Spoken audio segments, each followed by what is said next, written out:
Welcome back. Autumn came to Willow Creek as if exhaling after a long-held breath. The heat of summer softened into gold and smoke, the leaves along the road turning the color of rusted copper. The air carried that faint sweetness of harvest and endings, the scent that always reminded Margaret of goodbyes that didn't hurt as much as they used to. It had been nearly 3 weeks since the fire. The town had gone back to its routines, the gossip fading, the fields repaired, the church bell once again ringing for calmer reasons. Margaret's days fell into a gentle rhythm. Morning tea, letters, watching Anna sketch by the window. Some evenings they'd walk together down to the river where the reeds whispered, but always. When she looked west, toward the Alden place, she saw the faint column of smoke from his chimney, the sign of a man rebuilding something more than a barn. She didn't write to him, didn't visit, but she knew somehow that he would come, and one afternoon he did. It was a Sunday. The church had just emptied, the streets quiet except for the clatter of buggy wheels. Margaret was sitting on her porch, trimming dry roses for winter when she saw him coming up the path. He looked older, more than just the weeks since she'd last seen him. His face was thinner, eyes shadowed but steady. He wore his good coat, pressed and clean, and in his hand, he carried a small wooden box. "Afternoon, Margaret," he said. "You look better," she replied. "Tired, but better." "I've been thinking." "That sounds dangerous." He almost smiled, but there was too much weight in his eyes. He held the box out to her. "I came to give you this." She hesitated, wiping her hands on her apron before taking it. The wood was old, cherry dark, the hinges dull with age. "It belonged to your father," he said quietly. Margaret froze. "My father, he gave it to me, the night before the wedding." The air seemed to shift, as if the world had stopped to listen. "Charles, what are you talking about?" He sat down on the porch step, his voice low, steady, but raw. "Your father came to see me that evening. He told me something I never forgot, something I was too much a coward to tell you then." Margaret's heart tightened. "What did he say?" "He said your mother's debts had reached the bank. He said if I married you, he'd lose the farm, that the only way to keep it was if I left." She blinked, disbelief rising like heat. "That's not possible." "My father, he would. He did." Charles's voice cracked. "He told me you'd hate me if you knew, that it'd be kinder to let you believe I was the one who left by choice. I was young, Margaret, foolish, and I believed him." Margaret's hands shook as she opened the box. Inside were old letters, yellowed, sealed, their ink faded but familiar. Her father's handwriting. The top one was dated the night before her wedding. She read it slowly. The words were simple, but they carved deep. "She'll never forgive me if she learns I bartered her future for the land. Tell her whatever lie you must, but don't let her know I chose the farm over her happiness. Some burdens belong to fathers." The paper trembled in her hands. A long silence fell between them. Heavy, human, unfixable. "All these years," she whispered. "I thought you'd left because of her." "Because you didn't love me." Charles shook his head. "I left because I thought I was saving you. Because I was too much of a boy to see that the truth might have saved us both." The wind picked up, lifting the edges of the letters. The scent of autumn roses drifted through the air. Margaret stared out at the trees, their leaves falling like small, soft endings. "Do you think he meant well?" she asked finally. "I think he loved you, but love makes men foolish too." She gave a small, sad smile. "It seems to run in patterns." That night, after Charles left, Margaret sat by her window with the letters spread out before her. The lamplight pooled around them like liquid gold.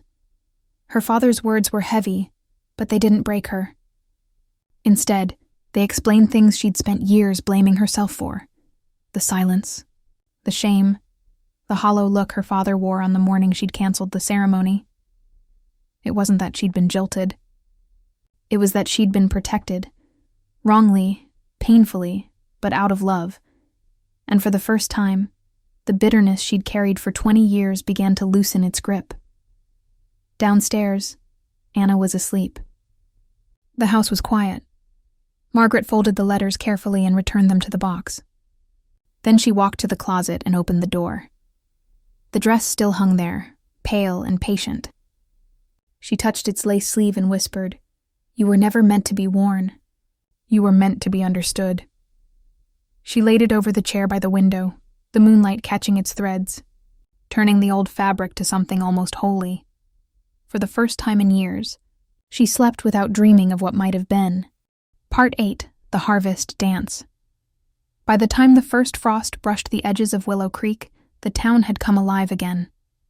October had always been a season of forgiveness there, the kind that didn't need words, just the comfort of shared work and shared warmth.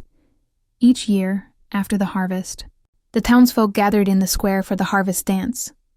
Lanterns strung between the maples, pies cooling on tables, and fiddles tuning under the low, gold moon. Margaret hadn't attended in years. She'd always said she was too tired, or that the night air wasn't kind to her bones. But the truth was simpler. She couldn't stand the way people looked at her, as if she were a chapter that ended too suddenly to reread. This year, though, she found herself pressing her best shawl, braiding her hair, and standing before the mirror with a steadiness she hadn't felt since her youth. Anna stood behind her, beaming. "You look beautiful, Aunt Margaret," like a woman who's finally going to be seen. Margaret smiled softly at the reflection of the girl, her niece. Her echo, her second chance. "Maybe tonight," she said. "I'll let them see who I became instead of who I was." The town square was already glowing by the time they arrived. Children ran between tables. The air smelled of cinnamon and cider. And someone was laughing in the distance, the kind of laughter that only happens when the year's work is done and hearts are light again. As she stepped onto the packed dirt of the square, heads turned. Whispers fluttered like leaves. "Is that Margaret Holloway?" She hasn't been to one in 20 years. But the eyes that once stung her pride now seemed softer. Maybe it was time that had done the healing, or maybe it was that she no longer cared whether anyone forgave her story. Anna ran off toward the music, her skirt swirling, and Margaret found herself standing near the cider table when she heard the familiar scrape of boots behind her. "Didn't think I'd see you here," came Charles's voice. She turned. He was dressed plainly, dark vest, clean shirt, a sprig of rosemary pinned to his collar. There was something different in his posture, less burdened, more present. "I decided I've hidden long enough," she said. "Then we're two of a kind tonight." He held out his hand. "May I?" She looked at it, hesitant, the same hand that had once slipped a ring onto her finger in promise. But now it was simply an offering, of peace, of shared memory, of what remained. She placed her palm in his. The music began, a waltz slow enough for reflection, light enough for forgiveness. They moved together in quiet circles beneath the lanterns. The world around them blurred, laughter, chatter, fiddles, until all Margaret could see was the man before her, and the years they'd lost between them. "You still dance like the girl I used to know," Charles said, "and you still talk like a man who wants to be forgiven." He smiled faintly. "Maybe because I do." Margaret looked up at him, not through the lens of hurt, but of understanding. "Forgiveness isn't something you ask for, Charles. It's something you earn by living better than your regret." "And have you?" he asked gently. "Lived better than yours?" She paused, the lantern light flickering across her face, the warmth of the crowd folding around them like a blessing. "I'm trying," she said. "Tonight feels like a start." When the music slowed, they stepped aside, laughing softly at the applause from the onlookers who thought they were just another old pair reclaiming their youth. Charles handed her a cup of cider. To new beginnings, to endings that finally make sense. They clinked the wooden cups together, and for the first time in years, Margaret felt the ache in her chest ease into something tender. Later that evening, as lanterns dimmed and the crowd thinned, Anna found Margaret sitting on the steps of the town hall, watching the stars rise over the darkened fields. "I saw you dance," Anna said, grinning. "You looked happy." "I was," Margaret admitted. "It's a strange thing, happiness after a life half-lived." "Maybe it was never half-lived," Anna said softly. "Maybe you were just waiting for the right chapter." Margaret smiled. her eyes glistening. Then I hope this one's a long one. When they returned home that night, the moonlight fell across the parlor floor like silver ribbon. Margaret paused by the stairs, glancing toward her room, toward the closet where the dress waited. She opened the door quietly, not out of habit, but out of ritual. There it was, the dress, its fabric soft as memory, its threadbare hem whispering stories it had never been allowed to live. And for the first time, Margaret didn't feel sorrow when she looked at it. She felt gratitude, because the dress was not a symbol of what she'd lost, it was proof of what she had survived. The morning after the harvest dance came with a gentle rain, the kind that seemed to rinse the air clean of everything that had been too heavy the night before. Margaret woke before dawn, listening to the rhythm of it against the roof. She lay still, feeling the quiet peace that had settled somewhere deep inside her. For the first time in years, she didn't wake with the weight of yesterday on her chest. Downstairs, Anna was already up, humming as she brewed tea. The house smelled of apples and the faint sweetness of burnt sugar from the pies they'd brought home. "You danced half the night," Anna said with a grin. "If Mama could have seen you," Margaret smiled softly. Maybe she did. Later that day, when the rain softened to mist, Margaret decided to open the cedar chest at the foot of her bed, a chest she hadn't touched in 2 decades. Inside were the remnants of a life she'd once folded away, her mother's lace gloves, the invitation to a wedding that never happened, and at the bottom, beneath yellowed ribbons and letters tied with string, the wooden box Charles had brought her weeks before. She lifted it gently, the hinges creaking as it opened. The letters were still there, her father's confessions, his fear, his misguided love. But this time, something else caught her eye. A folded photograph tucked behind the lining. It was old, the corners curled and edges frayed. She held it up to the light, and her breath caught. It was her father, younger, proud, standing beside Charles in front of the Alden barn. Between them, a table set with 2 contracts, and behind them, Evelyn, her sister. Margaret stared, the pieces shifting painfully into place. Evelyn had been there that night, the night before the wedding. Her face in the photograph wasn't joyous. It was tight, distant, as if she'd already known the price that was being paid. Margaret turned the photo over. On the back, in her father's handwriting, "For the good of both our daughters." Her hands trembled. Both our daughters. It wasn't just land her father had been trying to protect. It was legacy, 2 futures, one to stay, one to sacrifice. Margaret's throat burned. For years, she'd carried anger like armor, against Charles, against Evelyn, against the story everyone told. Now she saw it for what it was, not betrayal, but a tangled web of love and fear, spun by people who didn't know how to save each other without breaking something precious. That evening, she sat by the window as twilight gathered outside. The rain had stopped, and the air smelled of earth and cedar. When Charles came up the path, she was already waiting on the porch, the photograph in her lap, a blanket around her shoulders. He hesitated at the gate, as if sensing that something sacred hung in the air between them. "You found it," he said quietly, seeing the picture. "You knew." "Not then. I found my own copy years later. I kept it buried." Margaret looked down at the faces frozen in time. "My father wrote, 'For the good of both our daughters.' I think he thought he was saving us. Me, Evelyn, even you." Charles nodded slowly. He believed sacrifice was the only kind of love he could afford. "And maybe he was right," Margaret murmured. "But it cost us all so much." They sat in silence. The kind that doesn't need filling, only sharing. Finally, Margaret spoke again. "You said once you didn't know how to live without guilt. Maybe this is where it ends, Charles, for both of us." He looked at her. Really looked, as though seeing the woman she'd become rather than the girl he'd left behind. "And what do you want to do with it?" "The truth?" She smiled faintly, tracing her finger along the edge of the photograph. "Nothing. Sometimes peace isn't about setting the record straight.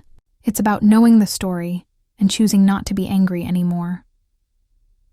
That night, she placed the photograph on her mantel, not as a wound, but as a relic of everything that had made her who she was.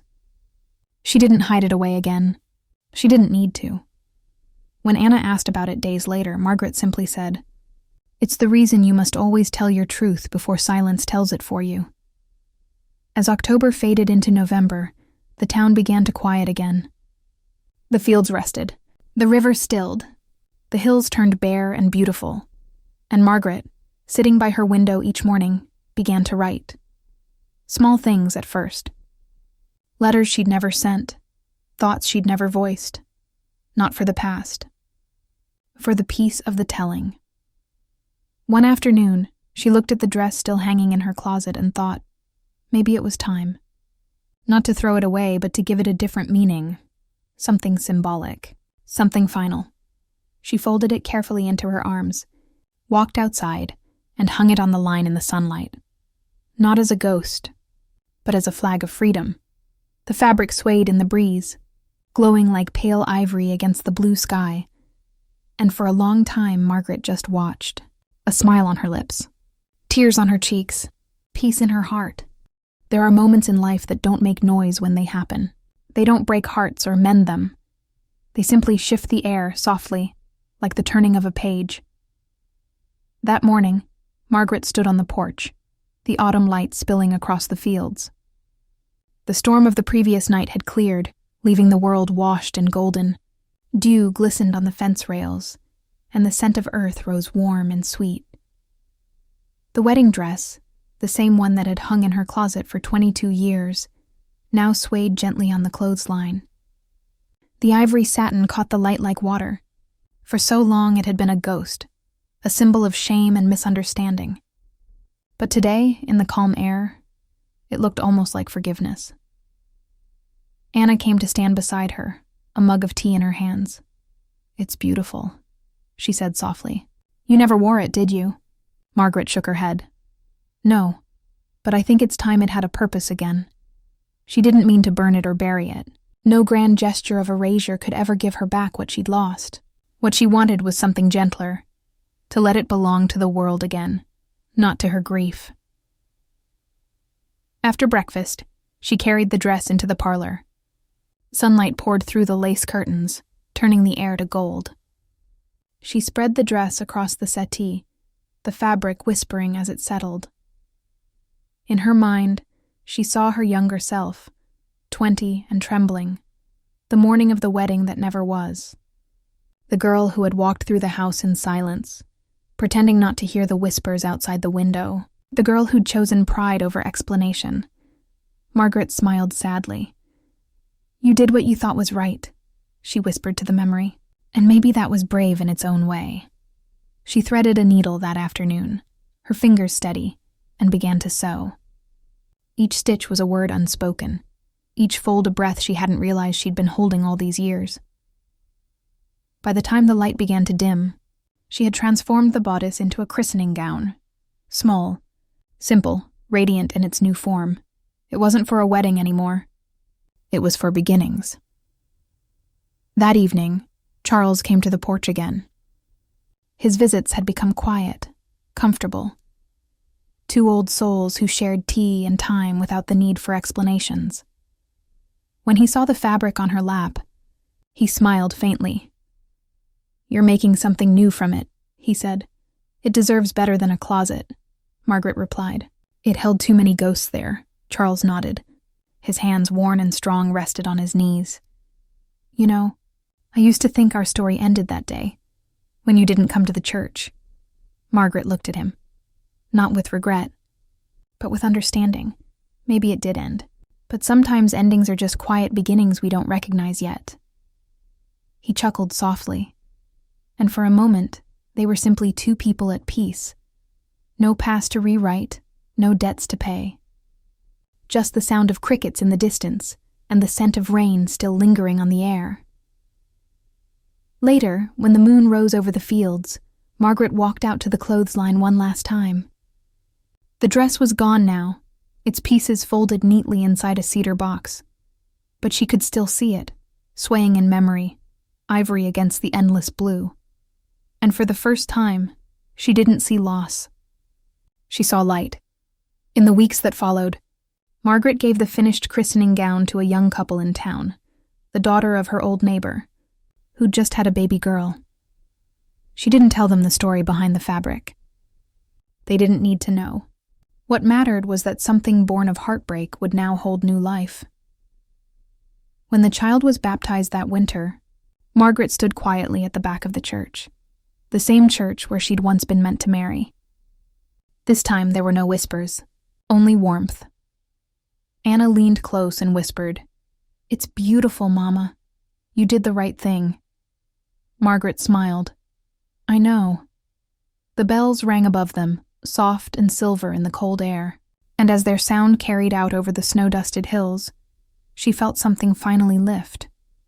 Not disappear, but ascend. That night, back home, she looked at the empty hanger in her closet. The cedar scent still lingered, but instead of sadness, she felt a quiet joy. Some things weren't meant to be worn once and remembered.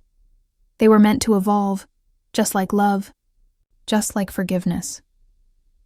Margaret closed the closet door gently and whispered to herself, "Some stories end not with goodbye, but with grace."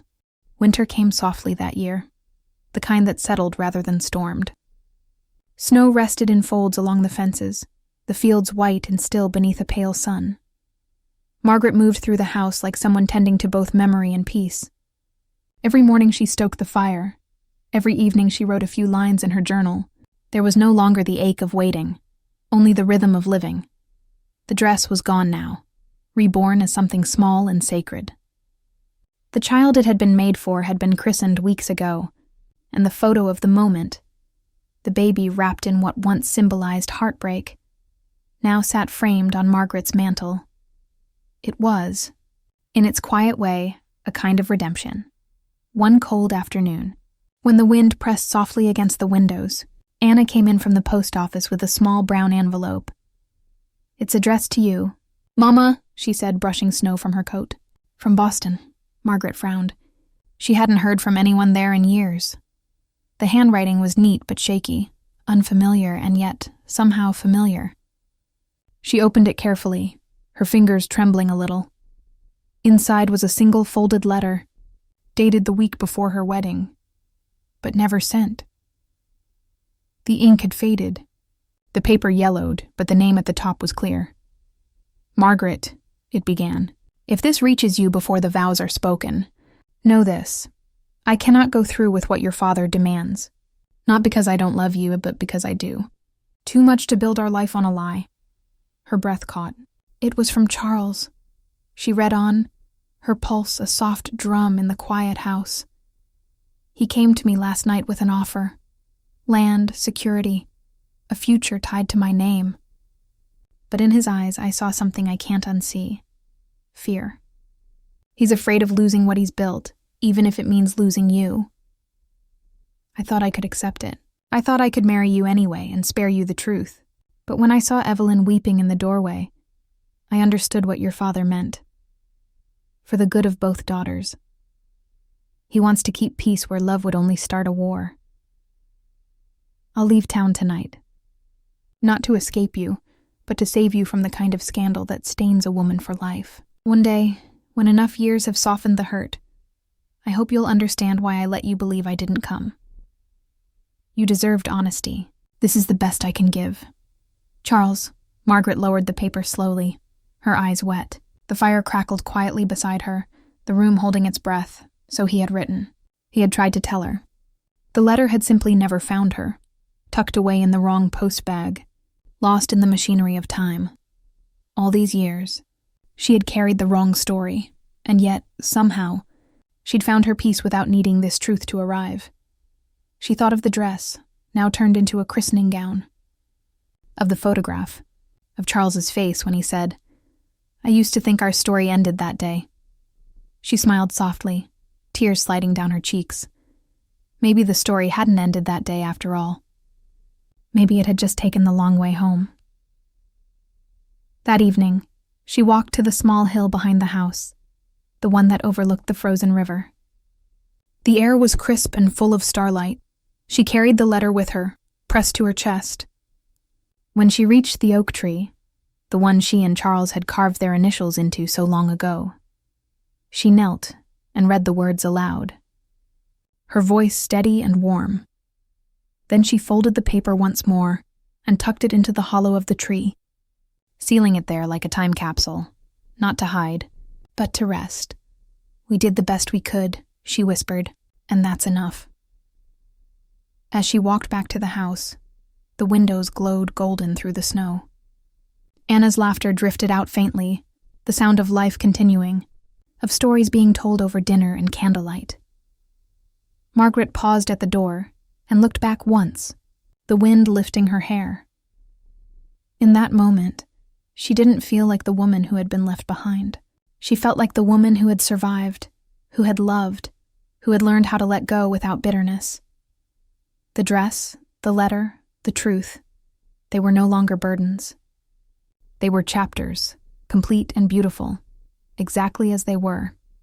She stepped inside, the warmth wrapping around her, and thought, some stories don't end with a wedding after all. Some end with peace,